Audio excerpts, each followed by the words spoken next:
Everyone learns in school that the Catholic Church was the big enemy of science. Well, you know who doesn't believe that anymore? Professional historians of science. Join me today on the Catholic Church, Builder of Civilization, and we'll learn the truth.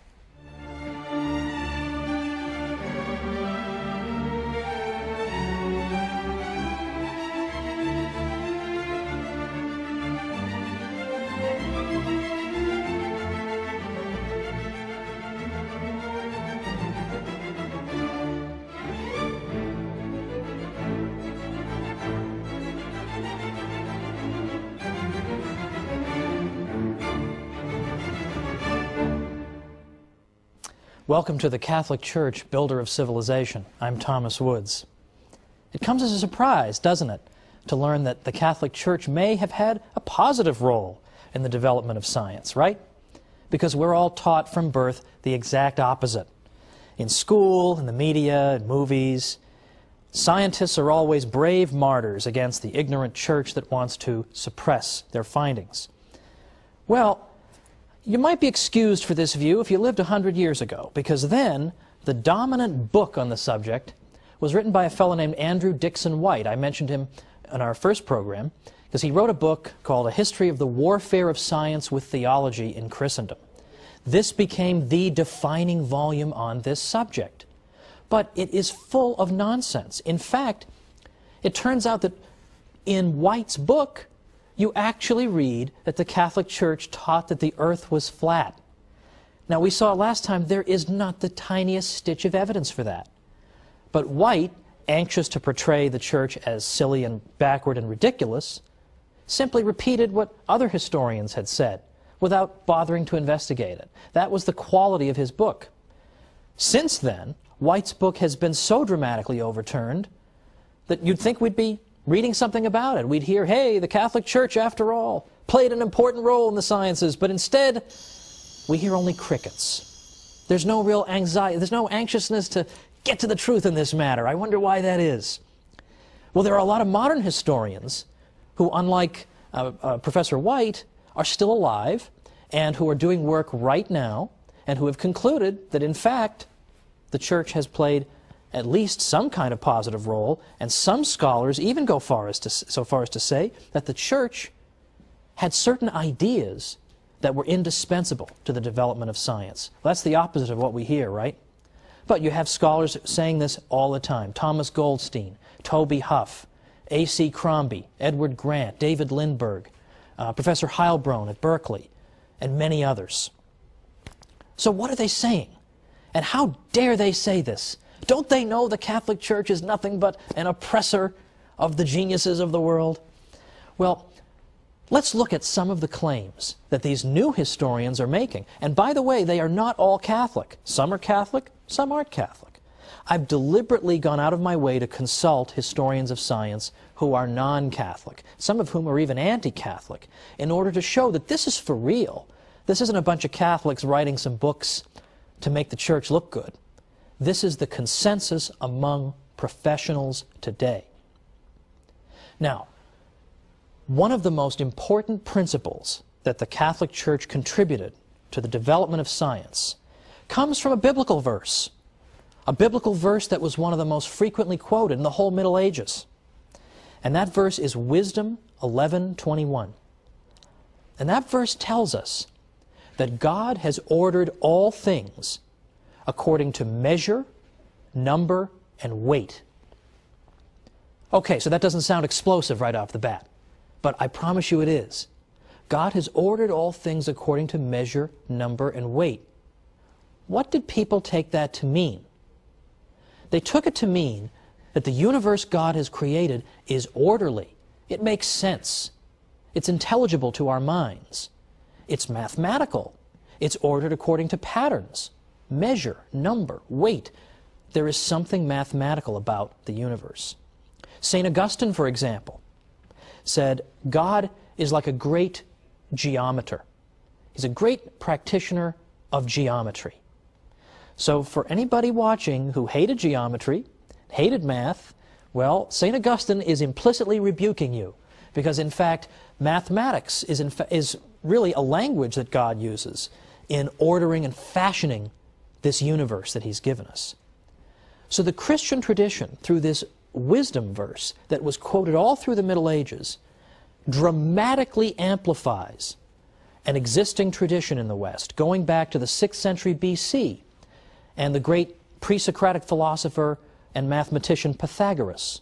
In the 6th century BC, Pythagoras had said, you know what the universe is made of?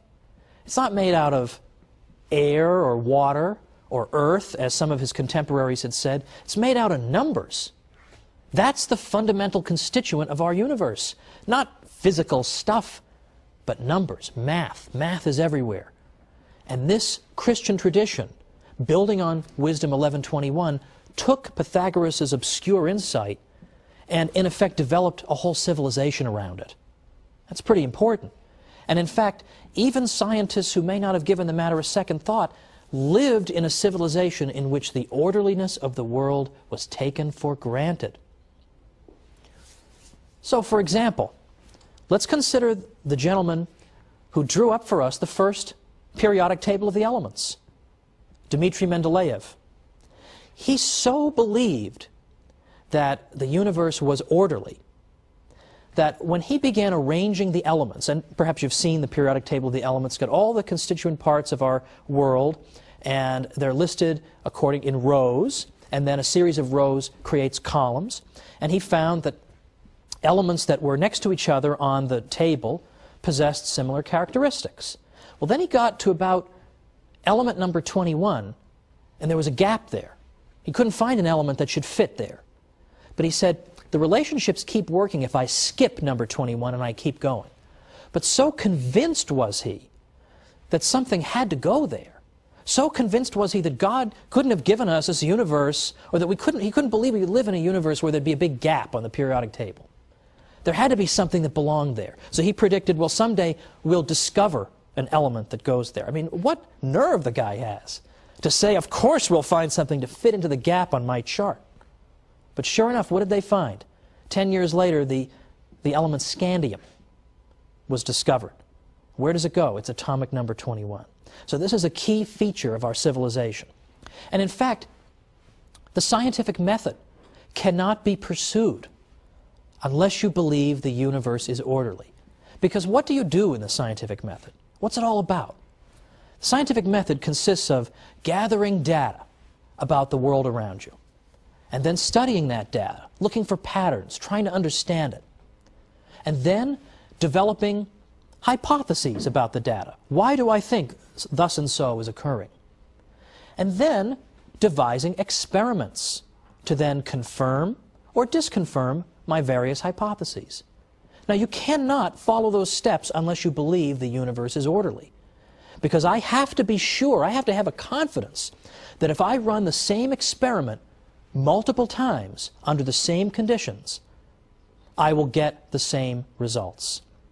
Now, if I live in a disorderly universe, I have no right to expect that. Maybe 6 times when I drop something, it will fall to the ground, but maybe the 7th time, the object will turn into Elvis. How do I know? If I don't live in an orderly universe, I have no right to expect that. And if I don't live in an orderly universe, I can't even begin to do science. I can't even begin to find patterns in the universe if I don't expect them to be there. This is essential for science. And in fact, Albert Einstein even said, it's a miracle that the universe is orderly. We have absolutely no right to assume that. And in fact, many civilizations did not assume it. They did not assume it. Ancient Babylon, for example, the Babylonians did not assume the universe was orderly. It was completely chaotic. Did science get started among the ancient Babylonians? The question answers itself, doesn't it? So these are essential points. These are essential points. That the universe is orderly and mathematical. Now, that does not mean that the universe is so orderly that God can't perform miracles, that would somehow violate the order of the universe. Of course, as Catholics, we believe in miracles. God can perform miracles. Of course we believe that. But understand what that means. You can only recognize a miracle if it takes place against a backdrop of order. If we lived in a completely chaotic universe, how could we recognize a miracle? Everything would be a miracle. Everything's crazy and chaotic and doesn't follow any laws. So we recognize God's miracles because He performs them within a universe of order. St. Anselm very helpfully clarified this point. He said that God has His absolute power, or potentia absoluta for you Latinists, and His ordered power, or potentia ordinata. That is to say, sure, God has the raw power to turn that object into Elvis, but He also has His ordered power by which He behaves according to the laws that He's built into the universe, that it would not befit the dignity of our God for Him to behave in such a whimsical way. He can't do that. He has to, in effect, behave in a way that is consistent with His promises to us. And in effect, the functioning of the universe is one of those promises. So we expect to find order in the universe, and that's why scientists go looking for it. But as I say, not all civilizations have been able to do this, have had this insight. We take this insight for granted. The universe makes sense, we can find mathematical relationships in it, but not every civilization could. And one civilization that could not is Islamic civilization. Now, there's much we can say about Islamic contributions to civilization and even the sciences. For example, in some of what we might call the applied sciences, like medicine and optics. Well, Muslims made great contributions in those areas. But in the more theoretical sciences, Islamic science, in effect, suffered what Father Stanley Yaki calls a stillbirth. It seemed like it was going somewhere, and then boom, gone. And then today, of course, Islamic civilization is largely a backwater, scientifically. Now, why is that? Why did Islam suffer such devastation in terms of the sciences?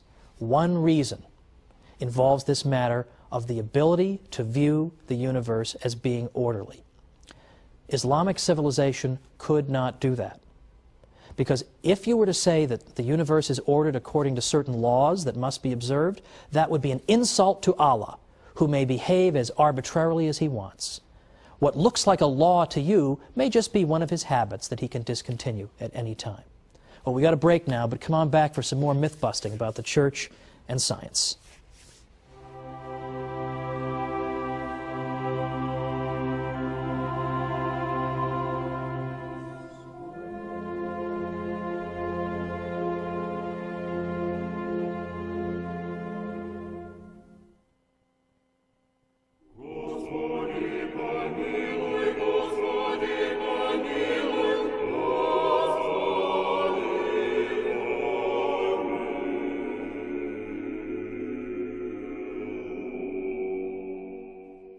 Welcome back to the Catholic Church, Builder of Civilization. I'm Thomas Woods. Before the break, we discussed some forbidden truths about the Church and science. We know what we're supposed to say. We're supposed to say the Church has been nothing but an obstacle to the sciences. But that's not what professional historians of science are saying. And if you recall from our first episode, I mentioned that the most depressing job on earth would be to be a professor of medieval studies, trying to tell people that the Middle Ages weren't really so bad. Well, I think a good runner-up for most depressing job on earth would be to be a historian of science, trying to argue that, in fact, the Church had, by and large, a positive influence on the sciences. Even your fellow scientists aren't going to believe you, much less the general public. But yet you have an enormous amount of evidence that you can amass. And book after book after book is being written today, and yet you still can't crack through to the general public.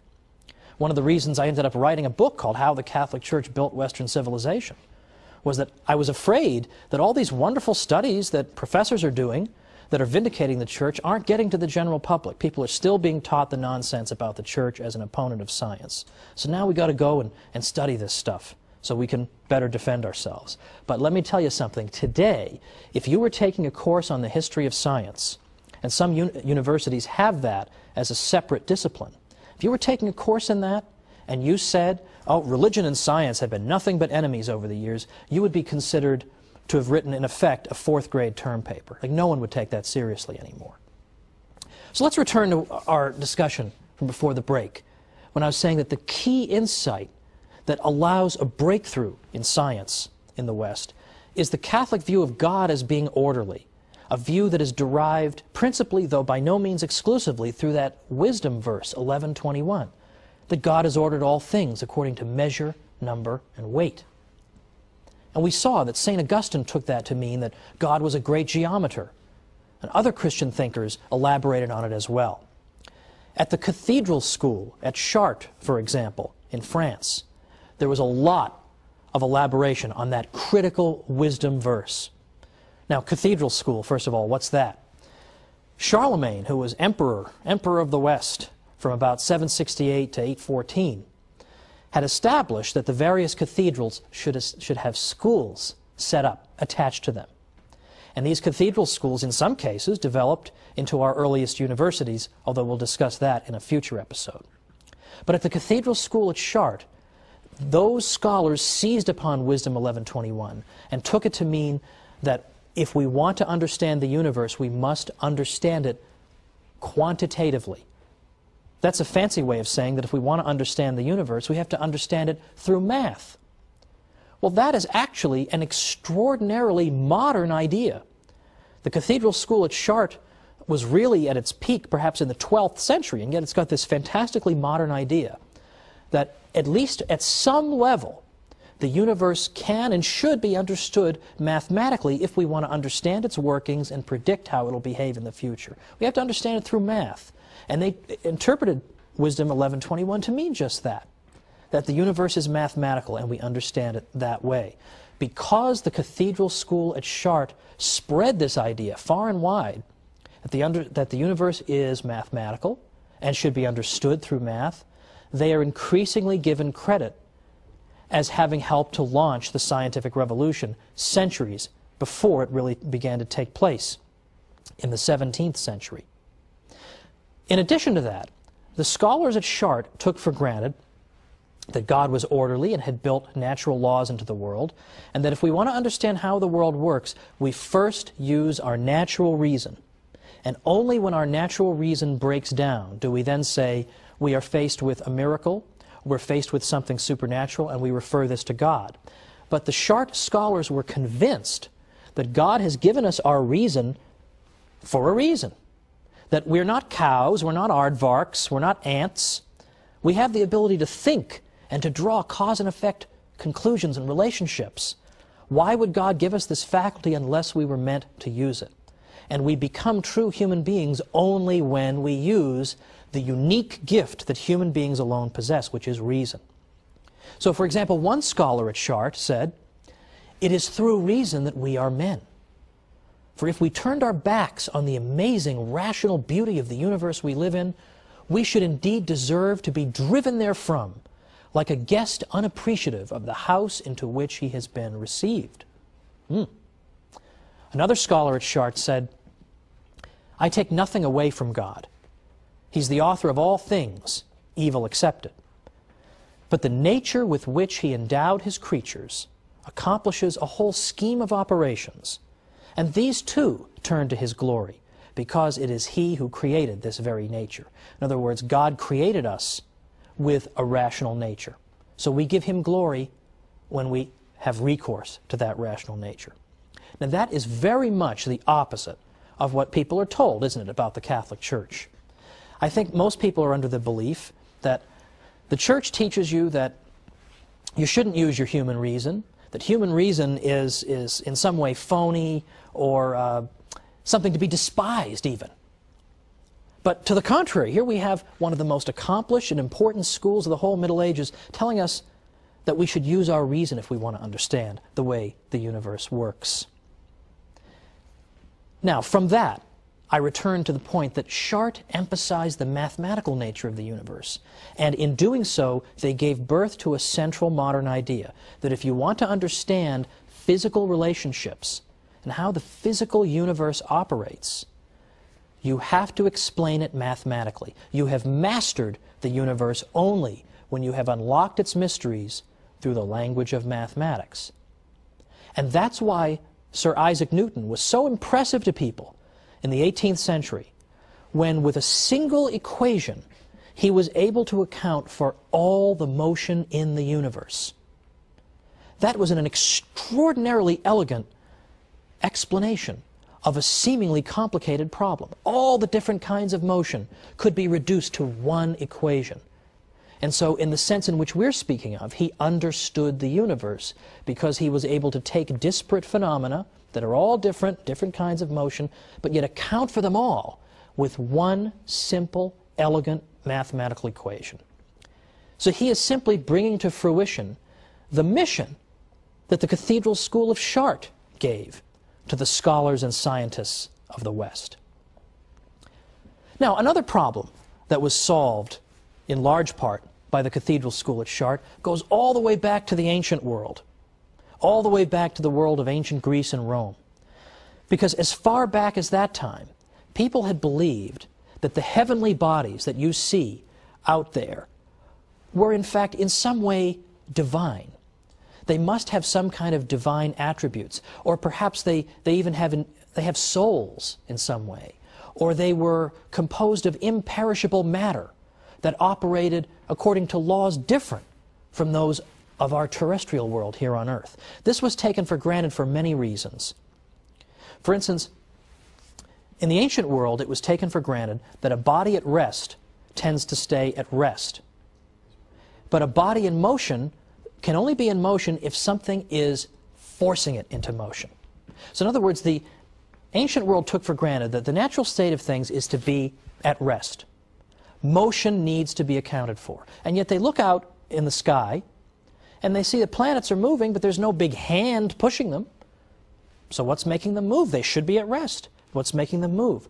So they had to posit all kinds of theories that maybe they have souls and the souls impart motion to them, or they're divine and that accounts for their movement, or later it was proposed that angels might be pushing them. There were all kinds of theories to account for this. But it was taken for granted that there must be different rules governing motion in outer space and governing motion on Earth, because what's going on? Why do they keep on moving? They just couldn't figure it out. These things must be fundamentally different from the things on our Earth. Now, Isaac Newton later showed that in fact the same laws of motion were at work in the heavens and on Earth. That was a breakthrough. But it wasn't something that just came out of left field. Because who really began thinking this for the first time? It was Terry of Chartres, another scholar at the Cathedral School of Chartres, in the 12th century. What did Terry say? He said that, in effect, what you have in the universe and in outer space are things that are composed of the same kind of matter that we have here on Earth. Now, he couldn't quite account for why they orbited and why they seemed to move on their own. He hadn't anticipated Newton's laws of motion. But by saying that the stuff out there is in no fundamental way any different from the stuff down here, he has paved the way for a central conclusion of modern science. Now, Thomas Goldstein is a recent historian of the history of science. What does he have to say about the Cathedral School at Chartres? He says, in a period of 15 to 20 years around the middle of the 12th century, a handful of men were consciously striving to launch the evolution of Western science and undertook every major step that was needed to achieve that end. Goldstein even went so far as to say that someday Terry of Chartres will be viewed as one of the great founders of modern science. Now, can you believe that? There's a historian writing just in this generation. And not only does he credit the Church with lending an important impetus to the development of science, but he even goes all the way back to the 12th century to identify somebody nobody's ever heard of and say he may be one of the great architects of modern science. This is becoming absolutely common among historians of science. Yes, Richard Dawkins is writing his books. Daniel Dennett keeps writing his books as scientific atheists. But as historians of science, you consistently get more and more favor shown toward the Catholic Church. Now the question is, how do we get this information to the general public? And as I say, it's not going to get out there unless Catholics start telling it themselves. But that's only the tip of the iceberg, because what we've discussed today is very theoretical. The idea that the universe is orderly, and so on, that it's built according to fixed physical laws. That's all very theoretical. But next time, we're going to get down to the nuts and bolts, because next time we're going to look at how many priests were scientific pioneers. It's not enough to say, oh, look at all these scientists who happen to be Catholic. Well, that could be just a coincidence. They just happen to be Catholic. But when you're talking about priests who occupy such an elevated role in the life of the church, who have taken holy orders and have that sacred vocation, if they are great practitioners of the sciences and are congratulated by the popes for doing so, then surely the Catholic Church cannot be the enemy of science. So let's look at these great scientific heroes in the Catholic Church next time when we come back once again for the Catholic Church, builder of civilization.